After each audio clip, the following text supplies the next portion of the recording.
दिल्ली में लाल किले के पास बम धमाके ने दर्जनों मासूमों का जीवन हर लिया।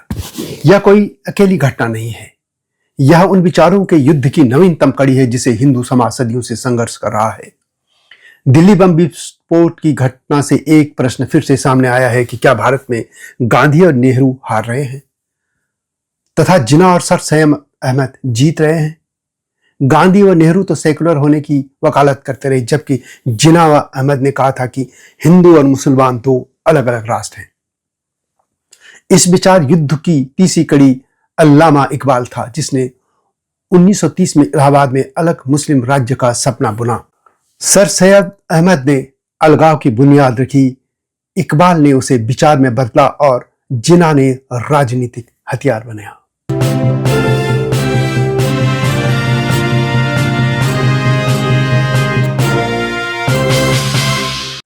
नमस्कार, स्वागत है आपका सत्यमेव जयते चैनल में और मैं हूं डॉक्टर हरीश चंद्र लखेड़ा। ये वीडियो कैसी लगी कमेंट में अवश्य लिखें। जल्दी आऊंगा नई स्टोरी के साथ, तब तक नमस्कार। भारत में आज गांधी और नेहरू की विचारधारा पर सवाल उठ रहे हैं। हिंदू मानने लगे हैं कि गांधी की धारा ने उन्हें भेड़ बना दिया, जिसे खाने को भेड़िया सामने है। पाकिस्तान बनाकर हिंदू को क्या मिला? ऐसा ना होता तो देश विभाजन के लंबे समय बाद आज भी पाकिस्तानी सेना का प्रमुख जनरल असीम मुनीर विदेशों में रह रहे पाकिस्तानियों से यह न कहता कि दो राष्ट्र सिद्धांत उन्हें याद रखना चाहिए। वह कहता कि हिंदू और मुसलमानों का धर्म, रीति, सोच, महत्वाकांक्षा सब अलग है। यही विचार अब भारत के भीतर भी बढ़ते मानसिक विभाजन का आईना है। भारत में यही विचारधारा बढ़ रही है। गांधी नेहरू का सेकुलरिज्म एक सैद्धांतिक आदर्श था, धर्मनिरपेक्ष राज्य जहां नागरिकता धर्म से ऊपर हो। लेकिन भारत की राजनीति ने इसे वोट बैंक की राजनीति में बदल दिया और इसका विकृत रूप सामने रखा। आर्टिकल 370, शाहबानो केस, इमामों को भत्ता आदि ये सब तुष्टिकरण के प्रतीक बने।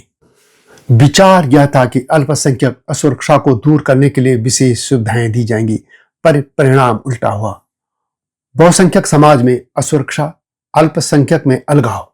गांधी की विचारधारा का यह विकृत रूप जिन्ना के सिद्धांतों को अप्रत्यक्ष समर्थन देता रहा। परंतु इतिहास भी तो देखना चाहिए। यह अलगाव नया नहीं है। पटकथा बहुत पहले लिख दी गई थी। 712 में मोहम्मद बिन कासिम के सिंध आक्रमण से लेकर 1947 के नवाखाली दंगों तक भारत में मुस्लिम आक्रमणों और विद्रोहों ने अनगिनत हिंदुओं का खून बहाया। इतिहास के एस लाल के अनुसार मध्यकालीन इस्लामी शासनों में 60 से 80 मिलियन यानी 6 से 8 करोड़ हिंदू की हत्या हुई। हजारों मंदिर तोड़े गए, जबरन धर्मांतरण हुआ, जजिया कर सब कुछ तो किया गया। आजादी के बाद भी यह सब चलता रहा। 1990 के कश्मीरी पंडित पलायन को कौन भूल सकता है? अक्षरधाम हमला, मुंबई हमला, ऐसे हमलों का यह सिलसिला अब दिल्ली ब्लास्ट तक पहुंच गया है। करोड़ों हिंदुओं की हत्या का यह इतिहास उन विचारों का ही है जो भारत को दारुल हरब से दारुल इस्लाम बनाने का सपना देखता है। जिन्ना का दो राष्ट्र सिद्धांत केवल भूगोल का नहीं, मानस का था। वह मानता था कि हिंदू मुस्लिम सांस्कृतिक रूप से असंगत हैं। जिन्ना का दो राष्ट्र सिद्धांत केवल भूगोल का नहीं, मानस का था। वह मानता था कि हिंदू मुस्लिम सांस्कृतिक रूप से बिल्कुल अलग हैं। आज भारत में यही मानसिकता बढ़ रही है। सभी मुसलमान ऐसे नहीं हैं, बिल्कुल नहीं है, लेकिन एक संगठित अल्पमत जो भारत को दारुल हरब से दारुल इस्लाम बनाने का सपना देखता है, उसकी संख्या बढ़ रही है। केरल का PFI, सिमी, SDPI जैसे संगठन इसी विचारधारा के वाहक हैं जो पाकिस्तान के आकाओं से चलते हैं। दिल्ली ब्लास्ट कोई अलग घटना नहीं, विचारों की निरंतरता है इन्हीं विचारों की। बांग्लादेश में हिंदू आबादी 1947 के 30% से अब 8% तक सिमट गई है। पाकिस्तान में 23% से 2 तक गिर चुकी है। ये संख्याएं उन्हीं विचारों की जीत है।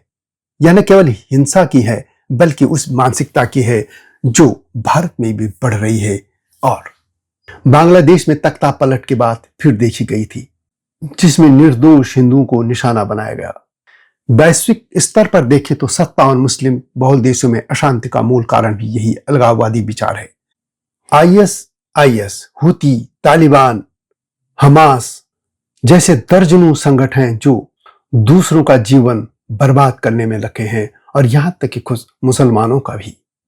और भारत में यही जिहादी मानसिकता बढ़ रही है। तो क्या हम मान लें कि गांधी नेहरू का सेकुलरिज्म असफल हो गया है या उसे राजनीतिक स्वार्थ ने खोखला कर दिया है? सच्चा सेकुलरिज्म समानता मांगता है, समानता देता है, समान कानून, समान अवसर, समान दायित्व।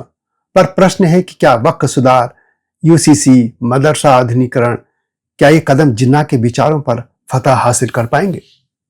दिन रात गांधी नेहरू की बात करने वाले लोग भी जब तुष्टीकरण के जंजाल में, मकड़जाल में फंस जाएंगे तो यही हश्र तो हो रही था, गांधी नेहरू को तो हारना ही था।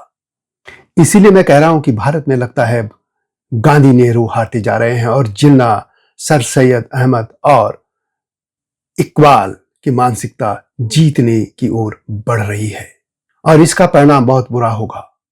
जिस दिन गांधी हारते चले जाएंगे और जिन्ना जीतते चले जाएंगे, उस दिन भारत का क्या होगा, यह सोचने का विषय है।